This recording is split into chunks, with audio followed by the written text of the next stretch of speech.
There are moments in your life that arrive disguised as something ordinary, wearing the drab coat of a Tuesday evening or the unassuming mask of a polite social obligation.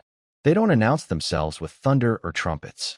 They simply slip into the room, take a seat in the corner, and wait for you to notice that the air has changed, that the light is falling differently, that the very architecture of your world has quietly, irrevocably, been redrawn.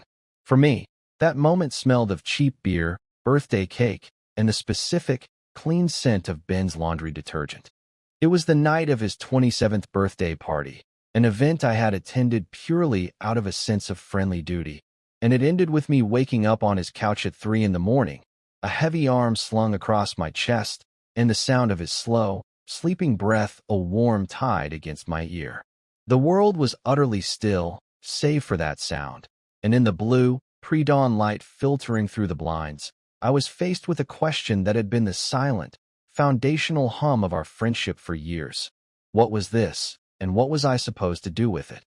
I had met Ben 7 years earlier, during the fall semester of my sophomore year of college. We were both enrolled in a notoriously difficult physics course, a general education requirement we were equally unsuited for. I was a photography major, a creature of light and shadow and instinct, and the rigid, unforgiving world of formulas and theoretical forces felt like a foreign language I could not hope to master. Ben was an engineering student, a man who lived and breathed logic and structure, yet even he found the professor's abstract meanderings impenetrable. We found each other through a shared, quiet desperation, forming a two-man study group that met in a forgotten corner of the library. Our sessions were less about academic enlightenment and more about mutual commiseration. We'd stare at equations that looked like arcane symbols, then at each other, and a silent understanding would pass between us. We were both drowning, but at least we had found a fellow swimmer to tread water with. From the beginning, our dynamic was one of contrasts. I was quiet, an observer by nature and by trade.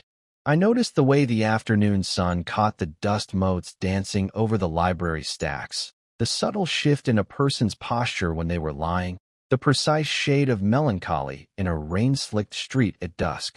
My world was a collection of captured moments, of feelings translated into f-stops and shutter speeds. Ben, on the other hand, was a force of nature. He moved through the world with an easy, unassuming confidence that drew people to him like moths to a flame. He wasn't loud or arrogant. He was just fundamentally present, his energy a steady, warm current in any room he occupied. He had a laugh that could disarm armies and a smile that felt like a personal gift bestowed just for you. He collected friends the way I collected photographs, effortlessly and with genuine affection. Our friendship solidified over failed physics problems and late-night pizza. It was easy. It was comfortable. He never seemed to notice my silences. Or if he did, he treated them not as voids to be filled, but as spaces to be shared. He would talk about his projects, the intricate dance of circuits and code, and I would listen, fascinated not by the technical details, but by the passion that lit up his face. I would talk about my latest photo shoot, the challenge of capturing the soul of a landscape or a person, and he would listen with a focused intensity that made me feel seen in a way I rarely did. We were two different languages, but somehow, we had found a way to translate for each other. The problem, of course, was me. Or rather, the tectonic shift that occurred within me roughly 6 months into our friendship. It wasn't a sudden earthquake. It was a slow, creeping continental drift. It started as a simple appreciation for his warmth, his unwavering kindness. Then it morphed into a sharp, specific ache when I'd see him across the quad, laughing with his then-girlfriend, Chloe. It was the realization that the comfortable space of our friendship had, for me, become a room with a locked door, and on the other side was a feeling so vast and terrifying that I didn't dare even knock. I fell in love with him the way you fall asleep, slowly, and then all at once. I became an expert in the art of concealment. I was a photographer, after all. My job was to control the frame, to decide what was in focus and what was left to blur into the background. My feelings for Ben became my most carefully guarded composition. I learned to calibrate my smiles, to measure out my affection in socially acceptable doses. I became the platonic ideal of a best friend, the reliable listener, the steady presence, the one he could count on for anything, no questions asked. I built a fortress of friendship around my heart, and it was so well constructed that even I sometimes forgot I was the one living inside it. He would drape an arm around my shoulders in a casual, friendly hug, and I would have to concentrate on the mechanics of breathing. He would call me late at night, stressed about an exam, and I would talk him down, my voice a calm sea belying the storm raging within me. For years, this was our equilibrium. He dated Chloe, a bright, kind woman who I genuinely liked, which only made the situation more exquisitely painful. I had a few fleeting, half-hearted relationships of my own, always with one foot out the door, unable to give myself completely to anyone else when the core of me was already occupied territory. Ben and I were a constant in each other's lives. We graduated, moved into apartments in the same city, and navigated the bewildering landscape of our early 20s. He was the first person I called when I sold my first major print. I was the one he dragged to IKEA to build his ridiculously complicated desk. Our friendship was a home I had built, and even if I was living in a single, lonely room of it, it was still a home. I told myself it was enough. I convinced myself that this quiet, manageable ache was a small price to pay for having him in my life at all. To risk that for a feeling he almost certainly did not share felt like a form of madness, like setting fire to my own house just to see if the smoke signals would reach him. So I stayed quiet, I observed, and I waited for a feeling I was sure would eventually fade. It never did. The shift, when it came, was not caused by me. It was, like most things in our shared orbit, initiated by Ben. It began the day Chloe left him.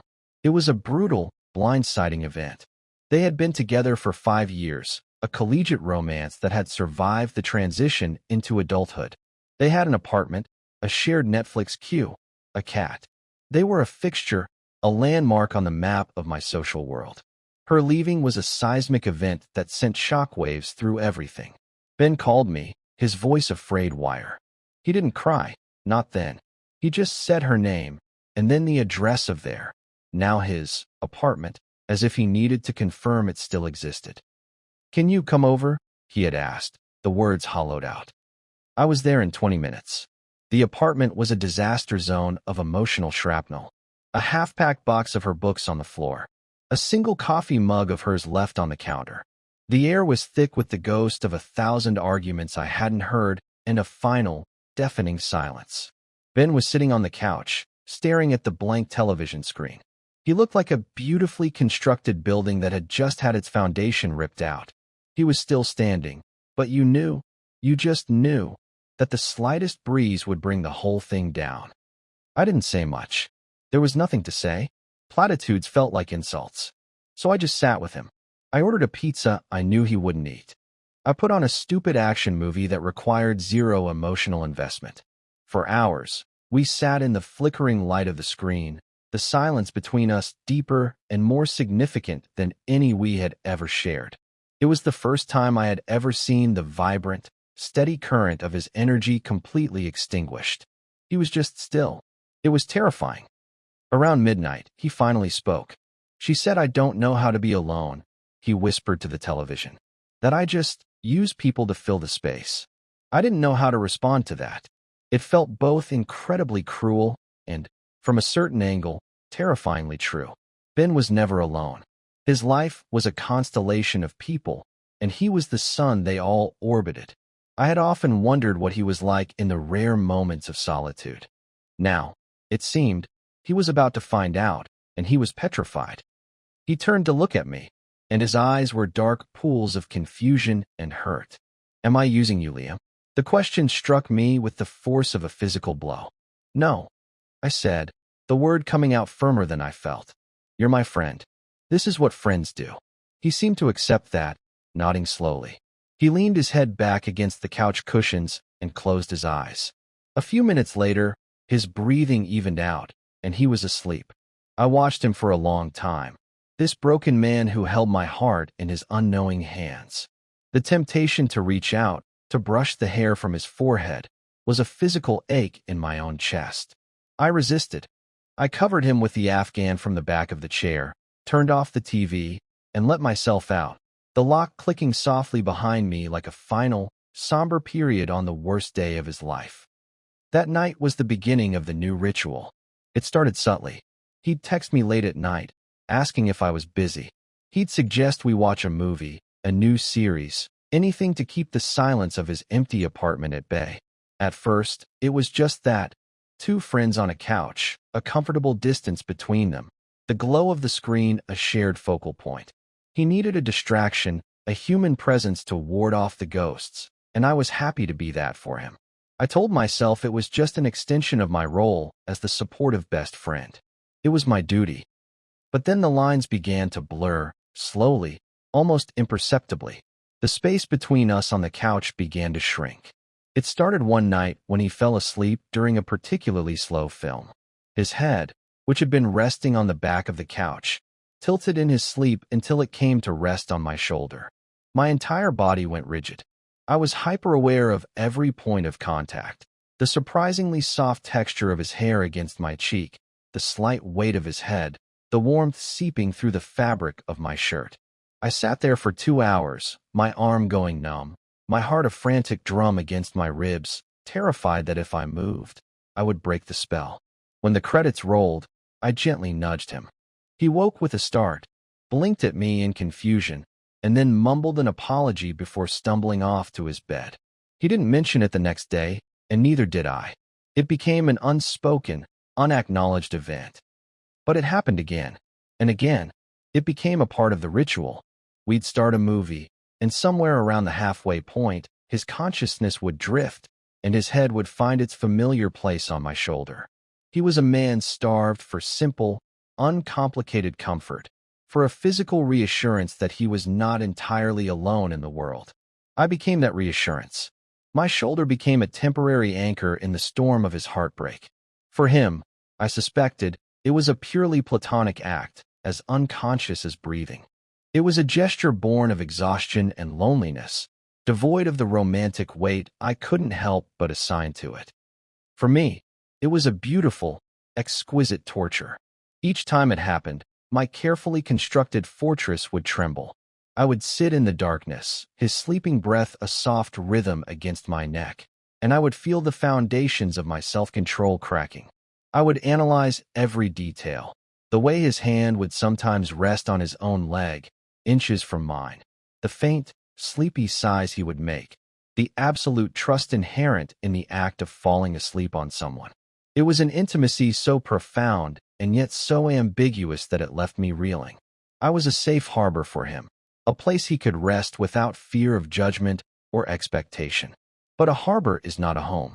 It is a temporary refuge, and ships are always meant to sail away. The ritual escalated. One Friday night, after a particularly draining week for both of us, we were on the couch as usual.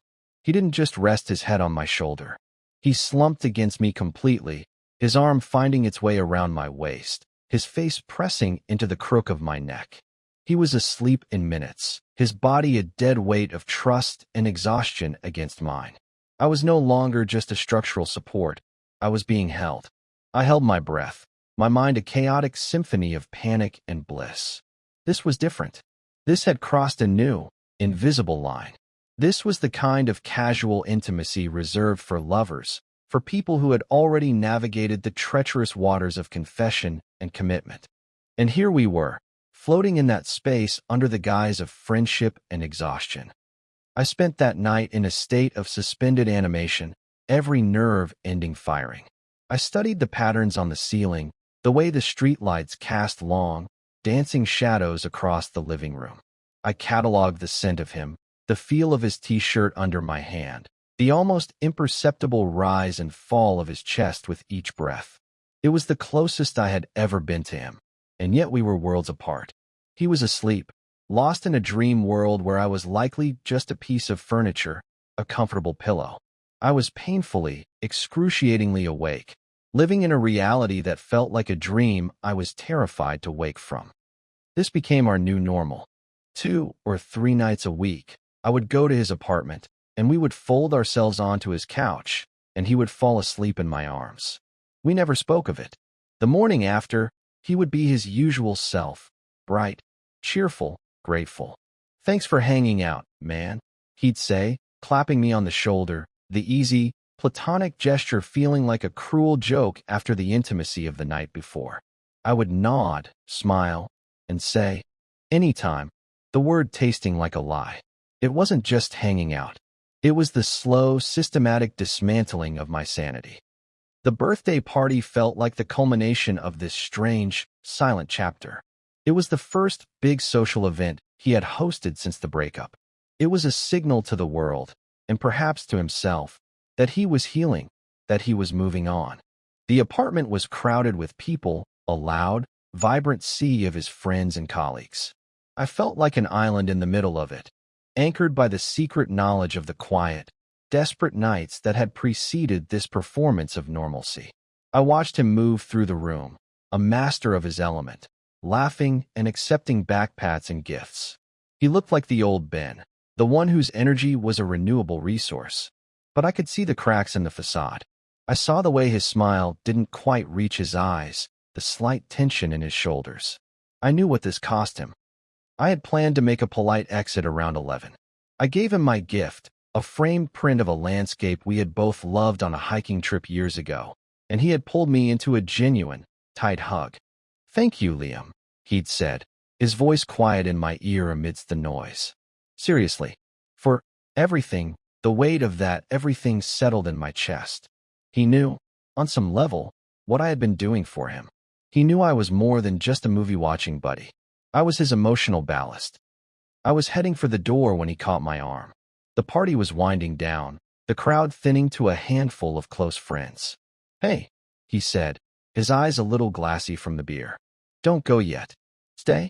Help me clean up." It wasn't really a question. It was a plea. So I stayed. We spent the next hour collecting empty bottles and paper plates, a comfortable, domestic rhythm falling into place between us. The last guest finally departed, and we were left in the quiet, debris-strewn aftermath. Ben sank onto the couch with a weary groan, pulling his legs up and resting his head against the armrest. I continued to tidy up, wiping down the counters, rinsing glasses. "You don't have to do that," he said, his voice thick with exhaustion. "I know," I replied, not looking at him. "It's fine." When I was done, I walked back into the living room. He hadn't moved. He was watching me with an unreadable expression. "The couch is free," he said, gesturing to the space beside him. My internal alarms were screaming. This was different from our usual ritual. This wasn't him falling asleep on me by accident. This was an invitation into the space, into the intimacy, with both of us wide awake. I hesitated for a fraction of a second, a lifetime of unspoken feelings warring with the simple desire to close the distance between us. I sat down, leaving a careful foot of space between my hip and his. The silence stretched, thick and heavy. "Tired?" I asked, my voice sounding unnaturally loud. He just nodded, his eyes never leaving my face. He looked impossibly vulnerable in that moment, stripped of the party host's bravado. He looked like the man I had sat with the night Chloe left. Only this time, the sadness was mingled with something else, something I couldn't name. He slowly, deliberately, unfolded his legs and shifted his body until he was lying down, his head resting in my lap. My breath caught in my throat. This was the most audacious, unambiguous move he had ever made. His head was in my lap. My hand was resting on the cushion, inches from his face. I could feel the warmth of him, see the individual lashes resting against his cheek. My heart was a traitor, hammering against my ribs, surely loud enough for him to hear. I instinctively started to move my hand, to place it somewhere safe, somewhere neutral, but he reached up and caught my wrist. His grip was gentle but firm. He didn't say anything. He just held my wrist, his thumb stroking a slow, soft circle over my pulse point. And then, he guided my hand to his hair. The message was unmistakable. He wanted me to touch him. My fingers trembled as I threaded them through his soft, thick hair. He let out a sigh, a sound of such profound contentment and relief that it vibrated through his entire body and into mine. He closed his eyes. His hand fell away from my wrist, leaving mine to continue the slow, gentle motion. We stayed like that for what felt like an eternity, the only sounds the hum of the refrigerator and our own soft breathing. The air in the room was charged, electric with all the things we weren't saying. This wasn't friendship. This wasn't platonic comfort. This was something else, something terrifying and new, and he had been the one to lead us here. Eventually, his breathing deepened into the familiar rhythm of sleep. His face, turned towards me, was peaceful. The tension had drained from his features. He looked younger, softer. I continued to stroke his hair, my own exhaustion forgotten, replaced by a dizzying mix of hope and fear. This had to mean something. This couldn't be just another instance of him using me as a human pillow. The deliberation of it, the way he had guided my hand, the look in his eyes just before, it was a confession without words. I must have drifted off at some point, my head lolling back against the couch cushions. When I woke, the world was bathed in that strange, blue, 3 a.m. light. Ben had shifted in his sleep. He was no longer in my lap, but was curled up beside me, his body pressed against my side, his arm thrown protectively across my chest. His face was buried in my shoulder, his breath warm against my neck. It was the position of a lover, of a partner. It was the fulfillment of 1,000 secret, impossible daydreams. And as I lay there, pinned by the weight of his arm and the heavier weight of my own feelings, the question echoed in the silent room. Had he known? Had he always known, on some subconscious level, how I felt about him? Was this entire ritual of seeking comfort not a one-sided act of affection, but a slow, hesitant dance of mutual, unspoken need? I had spent years seeing our friendship as a fortress I had built to protect my own heart. But maybe, just maybe, he had been looking for the key all along. The aftermath of that night was a study in silence and avoidance. When the sun finally rose, casting long, golden fingers across the messy living room floor, I slipped out from under his arm with the careful precision of a bomb disposal expert. He stirred but didn't wake. I couldn't face him. I couldn't bear to see the morning after clarity in his eyes, the potential flicker of regret, or, worse, the cheerful, platonic dismissal that would recategorize the night's intimacy as just another weird, post-party fluke. I let myself out of his apartment, the click of the lock echoing the sound of my own heart sealing itself shut again. I walked home through the quiet Sunday morning streets feeling like a ghost, the imprint of his body still a phantom warmth along my side. He texted me that afternoon. A single, crushingly casual message. Hey man, thanks for staying and helping out. You're a lifesaver. Not a word about what had happened on the couch. Not a single acknowledgement of the line we had so deliberately and breathtakingly crossed. It was as if he had woken up with a specific kind of amnesia, one that had erased the last few hours of the night. From the moment he had placed his head in my lap to the moment he had wrapped himself around me in his sleep. I stared at the message on my phone, the cheerful, innocuous words feeling like tiny, sharp daggers. I had allowed myself a brief, intoxicating moment of hope in the pre-dawn darkness, and now the harsh light of day had burned it away. My reply was equally sterile. No problem. Happy birthday again. And with that, a wall of glass descended between us. The ritual stopped. He didn't text late at night anymore. There were no more invitations to watch movies. When we saw each other in group settings, he was friendly but distant. He would smile, clap me on the shoulder, but his eyes would slide away from mine. The easy, comfortable space we had once inhabited was now a minefield of unspoken tension. He was actively avoiding the intimacy we had cultivated, and his avoidance was a clearer message than any words could have been. He had strayed too close to a line he wasn't prepared to cross, and now he was retreating to a safe distance, leaving me stranded on the other side. The pain of it was a dull, constant ache.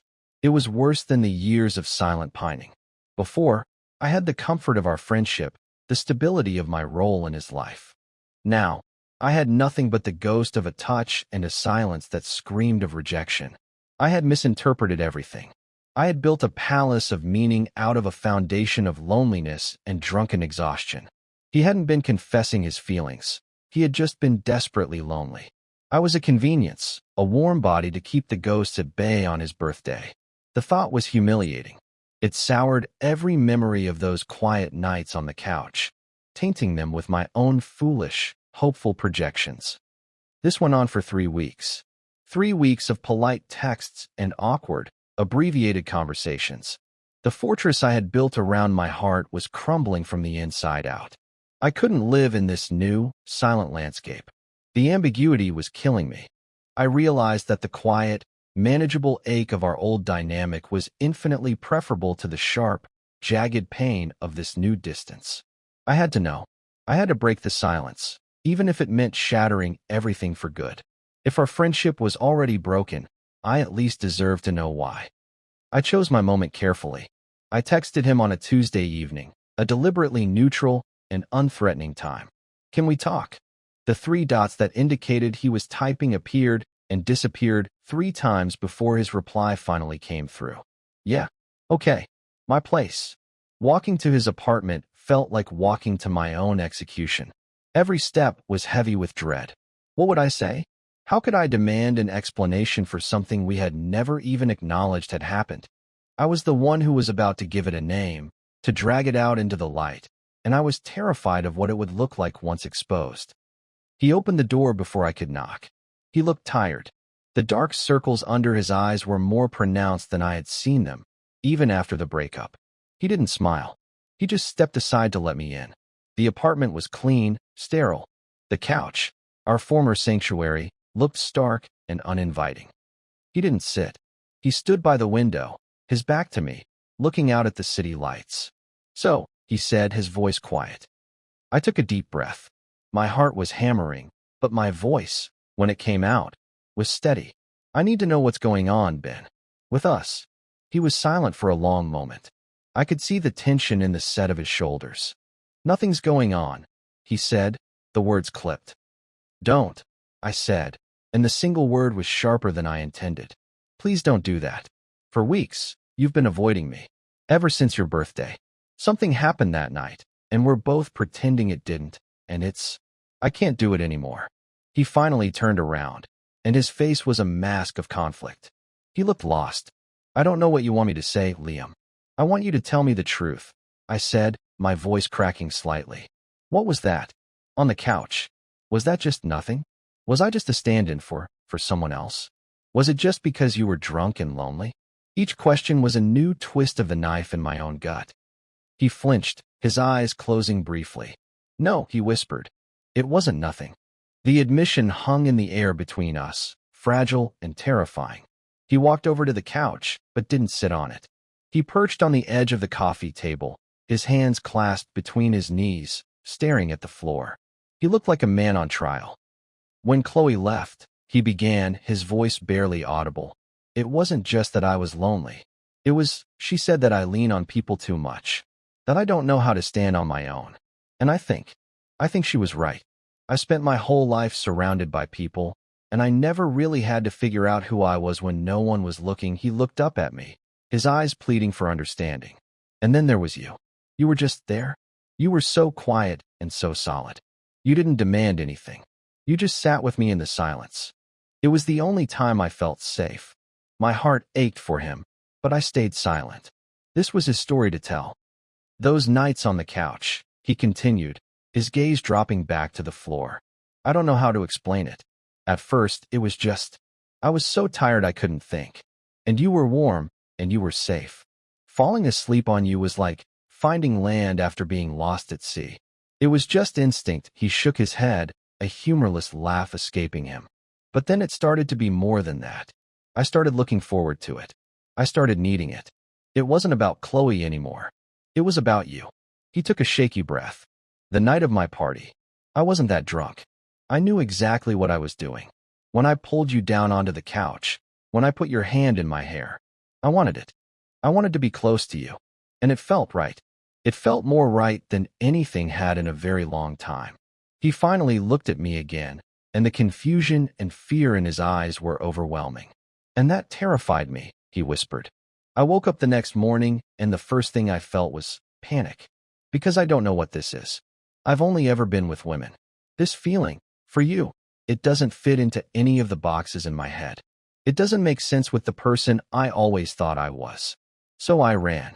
I pushed you away because I was scared. I'm still scared. I feel like I'm standing on the edge of a cliff, and I don't know if I'm supposed to jump or turn back. He fell silent, his confession finally complete. He had laid all his fear and confusion out before me. The silence in the room was no longer empty. It was filled with his terrifying, beautiful honesty. All my anger, all my hurt, evaporated, replaced by a wave of profound, aching empathy. He wasn't rejecting me. He was struggling with himself. I finally moved, closing the distance between us. I sat on the couch, the one that had been the stage for our entire silent drama. I didn't touch him. I just sat, waiting for him to look at me. When he did, I gave him the only truth I had. "I'm in love with you, Ben," I said, the words I had held captive for 7 years finally breaking free. They felt both monumental and incredibly simple. I have been for a long time. So for me, it wasn't confusing. It wasn't just a safe harbor. For me, it was everything. His eyes widened, a storm of emotions passing through them. Shock, disbelief, and then a flicker of something that looked like relief. As if my confession wasn't a burden, but an anchor. It gave his confusing feelings a name, a context. "So that night," I continued, my voice soft, "when you were scared and confused, I was just happy. And when you pulled away, it broke my heart, because I thought I had imagined it all." He stared at me, truly seeing me. It felt like, for the first time, the years of my carefully constructed friendship, my guarded affection, my secret longing. It was all visible to him now. The photograph was finally developed. He didn't say anything. He just stood up from the coffee table, took the single step to the couch, and sat down beside me. The tentative foot of space I had left between us on his birthday was gone. Our knees were touching. He turned to face me, his body angled towards mine. The air was thick with a new kind of silence, one of possibility. He reached out, his hand hesitating for a moment in the space between us before it came to rest gently on my cheek. His thumb stroked my skin, a mirror of the gesture he had made with my pulse point. His touch was not one of platonic comfort. It was a question. It was a choice. "Would it be okay?" he whispered, his voice thick with emotion, his eyes searching mine for any sign of doubt. "If I kissed you?" It was the most vulnerable, honest question I had ever heard. He wasn't the confident, easygoing Ben anymore. He was the man from the edge of the cliff, asking me if it was safe to jump. And I didn't need words to answer. I just leaned in, closing the final, infinitesimal distance between us, and met his lips with my own. The kiss was not passionate or demanding. It was soft, tentative, a question and an answer all in one. It tasted of salt and fear, and a hope so profound it felt like coming home. It was the feeling of a lock finally clicking open after 7 years of holding the wrong key. It was the sound of a wall I hadn't even realized was still standing finally, crumbling to dust. In that single, quiet moment, on that ordinary couch, in that unassuming apartment, the architecture of my world was redrawn once more. But this time, it was a world built for two. The new world we began to build was quiet and deliberate. There was no grand, cinematic declaration, no immediate shift into a life that looked like a romantic comedy. Instead, it was a process of careful, intentional construction, like assembling a delicate piece of machinery, or perhaps more aptly, like developing a photograph in a darkroom. The image was there, latent and full of potential, but it had to be brought into the light slowly, carefully, with the right chemistry and a steady hand. The kiss had been the moment of exposure, capturing the truth between us. Everything that followed was the patient, tender work of bringing it to life. That first night, after the kiss, we didn't talk much more. Words felt inadequate, clumsy tools for the delicate thing that was taking shape between us. Instead, we just stayed on the couch, not in our old configuration of sleeper and guardian, but as equals. He held my hand, his fingers intertwined with mine, his thumb stroking the back of my palm. We sat in the dim light of the living room, simply existing in this new reality. It was a silence not of tension or unspoken feelings, but of peace, of two people who had finally found their way to the same room after being lost in separate corridors of the same house for years. Eventually, exhaustion claimed us both. Ben didn't ask me to stay, and I didn't ask if I could. He just stood, pulled me gently to my feet, and led me to his bedroom. He gave me a clean t-shirt to sleep in, and we climbed into his bed, the space feeling both impossibly vast and incredibly intimate.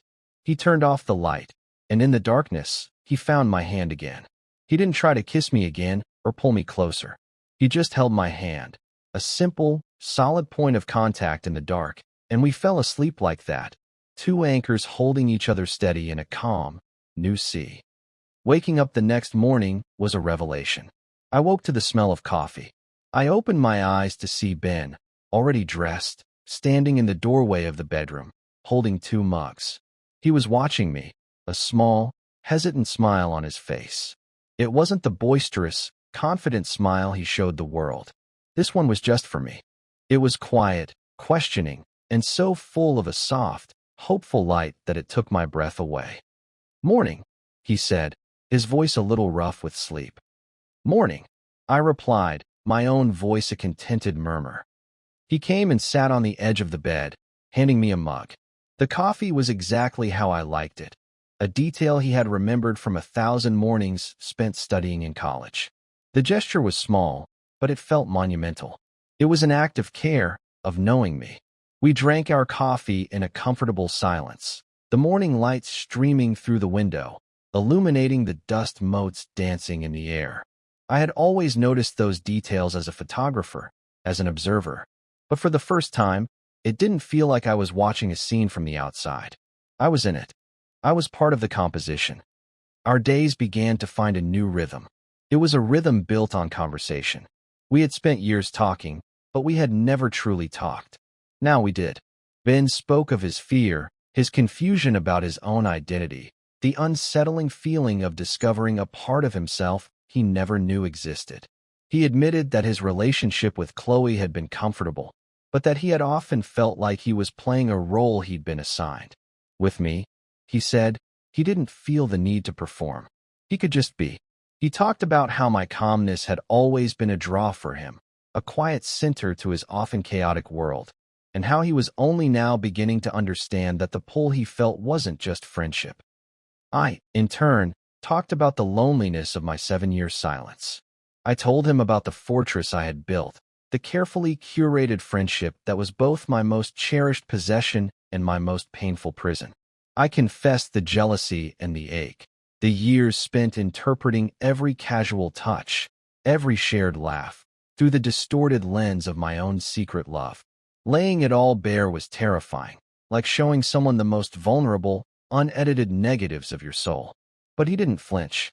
He just listened, his eyes full of a dawning understanding and a deep, sorrowful regret for the pain my silence had cost me.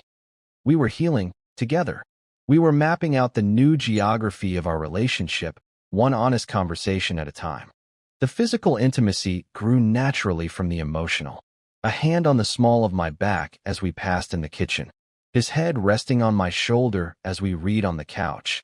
No longer an act of unconscious need, but a conscious choice. Kisses that started as soft and questioning and slowly grew in confidence and depth, becoming a language all their own. We were learning the contours of each other in a new way, rediscovering a person we thought we had known completely. There were moments of awkwardness, of course. We were two best friends rewiring the entire foundation of their connection. We had to navigate the reactions of our mutual friends, who were initially bewildered by the sudden shift in our dynamic. We had to figure out the simple logistics of us, whose apartment we stayed at, what to call what we were. But even the stumbles were part of the process. Every awkward moment was a problem we solved together, a small testament to the fact that we were now a team. One evening, about a month after our conversation, we were lying on his couch, watching a movie. It was a familiar scene, but the entire emotional landscape had changed. I was stretched out, and he was lying with his head on my chest, my arms wrapped around him. The position was almost identical to how I had woken up on the morning of his birthday, but the feeling was entirely different. There was no anxiety, no frantic internal monologue analyzing his every breath.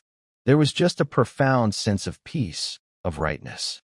He tilted his head back to look at me, the light from the television flickering across his face. "Do you ever think about that night?" he asked quietly. "My birthday. Every day," I admitted. He was quiet for a moment, tracing a pattern on my shirt with his finger. "I was so lost," he said. "I felt like I was made of glass, and the whole world could see right through me. Except you. You looked at me, and you didn't see the cracks. You just saw me." He shifted, propping himself up on an elbow to look at me more directly. I think maybe I've been in love with you for a long time too, Liam. I just didn't have the language for it. My feelings for you didn't fit the words I knew, so I just called it friendship because it was the closest label I had. It was safe." His words were the final, missing piece. They validated every instinct, every hopeful, desperate interpretation I had ever had. He hadn't been an unknowing initiator in the way I'd thought. The knowing was there, buried deep beneath layers of expectation and identity. Our ritual hadn't just been him seeking comfort. It had been his heart, in its own silent, clumsy way, trying to speak the language it didn't know it knew. It had been reaching for a home it couldn't yet name. "You were never just a safe harbor, Ben," I told him, my hand coming up to cup his cheek. "You were always the destination." He leaned into my touch, his eyes closing, and a real, genuine smile spread across his face. It was the smile that had captivated me 7 years ago, but now, it felt like it belonged completely to me. We began to heal in the beautiful, honest silence we'd learned to create together. The empty spaces in his apartment were no longer filled with ghosts, but with my camera equipment, my books, my presence. The fortress around my heart was dismantled, its stones repurposed to build the foundation of our shared life. The door to my own lonely room was thrown wide open, and the light that came flooding in was warm and steady and looked, I realized, exactly like him. We had found our way out of the ordinary and into the extraordinary, not with a bang, but with a whisper, with a quiet turning toward each other that changed everything. And in the end, it was simple. It was just two people, finally home.